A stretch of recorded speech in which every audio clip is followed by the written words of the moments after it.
Kesaksian Akhir Abad, karya W.S. Rendra. Ratap tangis menerpa pintu kalbuku. Bau anyir darah mengganggu tidur malamku.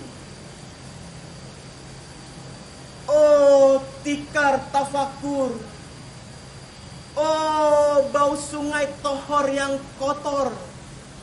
Bagaimana aku akan bisa membaca keadaan ini?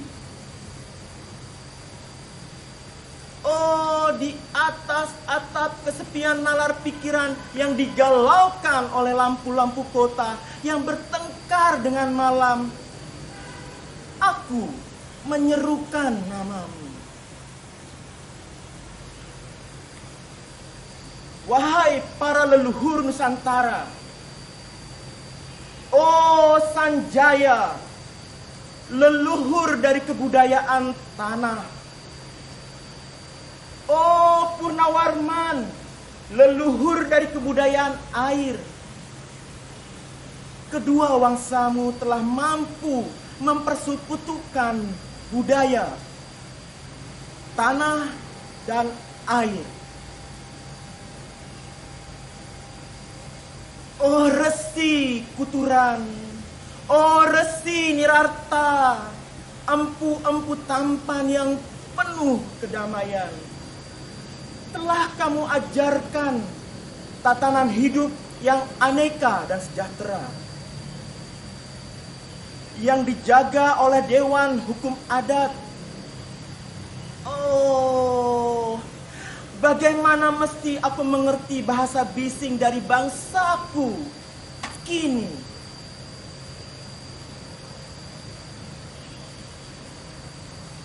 Oh, Kajau Lalido, bintang cemerlang tanah Ugi, negarawan yang pintar dan bijaksana. Telah kamu ajarkan aturan permainan di dalam benturan-benturan keinginan yang berbagai ragam di dalam kehidupan. Ade, bicara, rapang, dan wari. Oh, lihatlah wajah-wajah berdarah dan rahim yang diperkosa muncul dari puing-puing tatanan hidup yang porak-poranda.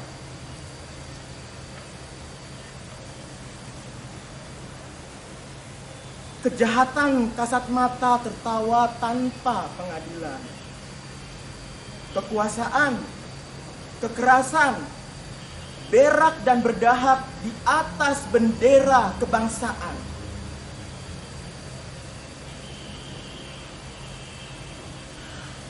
Oh, anak cucuku di zaman cybernetik, bagaimana akan kalian baca prasasti dari zaman kami?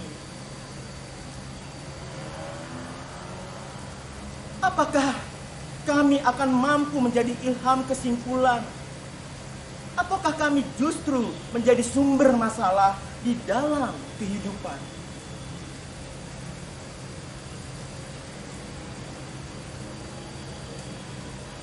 Dengan puisi ini, aku bersaksi bahwa rakyat Indonesia belum merdeka. Rakyat yang tanpa hak hukum bukanlah rakyat merdeka. Hak hukum yang tidak dilindungi oleh lembaga pengadilan yang mandiri adalah hukum yang ditulis di atas air.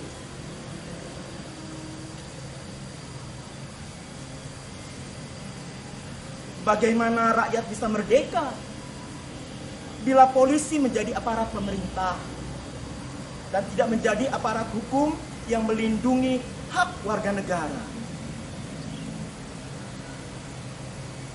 Bagaimana rakyat bisa merdeka bila birokrasi negara tidak menjadi abdi rakyat, melainkan jadi abdi pemerintah yang berkuasa?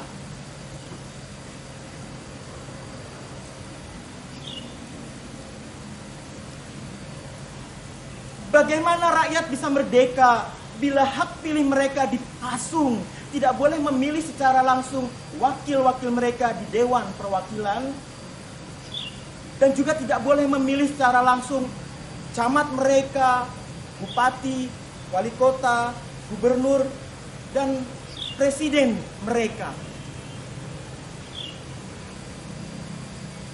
Dan partai-partai politik menganggap rakyat hanya abdi partai yang dinamakan masa politik partai atau kaula partai.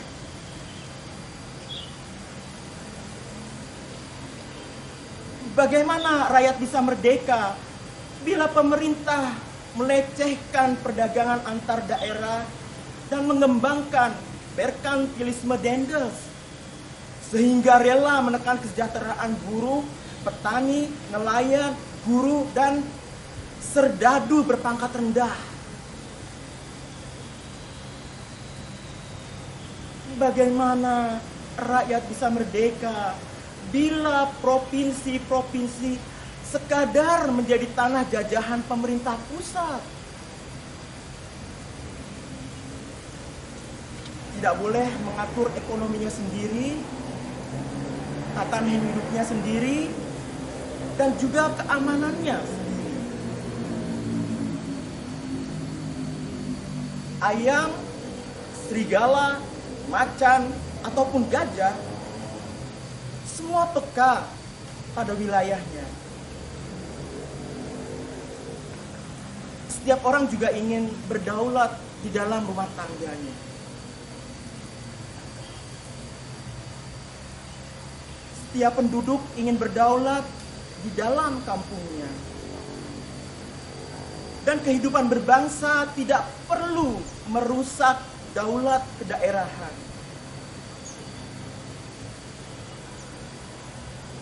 Hasrat berbangsa dan naluri rakyat untuk menjalin ikatan daya cipta antar suku yang penuh keanekaan kehidupan dan memaklumkan wilayah pergaulan yang lebih luas untuk merdeka bersama. Tetapi lihatlah selubung kabut saat ini. Penjajahan tatanan uang, penjajahan modal, penjajahan kekerasan senjata, dan penjajahan oleh partai-partai politik masih merajalela di dalam negara.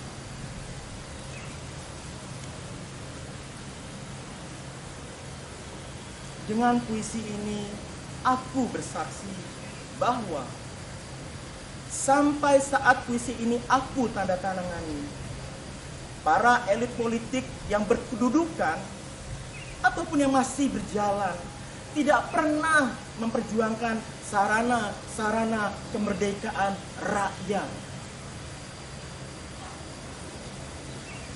Mereka hanya rusuh dan gaduh memperjuangkan kedaulatan golongan dan partainya sendiri.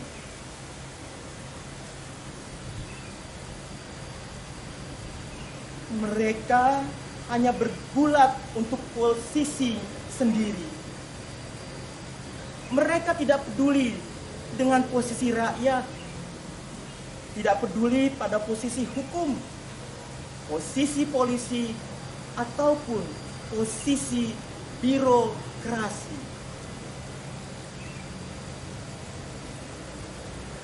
Dengan picik mereka akan mendaur ulang malapetaka bangsa dan negara yang telah terjadi.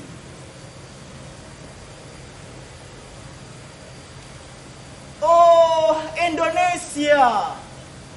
Ah, Indonesia!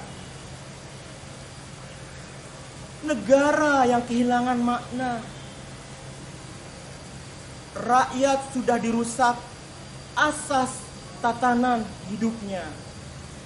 Berarti sudah dirusak pula kemanusiaannya. Dan akibatnya pula dirusak dasar peradabannya.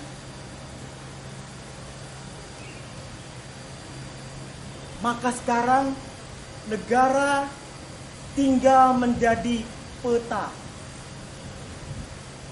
Itu pun peta yang lusuh dan hampir sobek pula. Pendangkalan kehidupan bangsa telah terjadi. Tata nilai rancu, dusta, pencurian, penjarahan, dan kekerasan halal.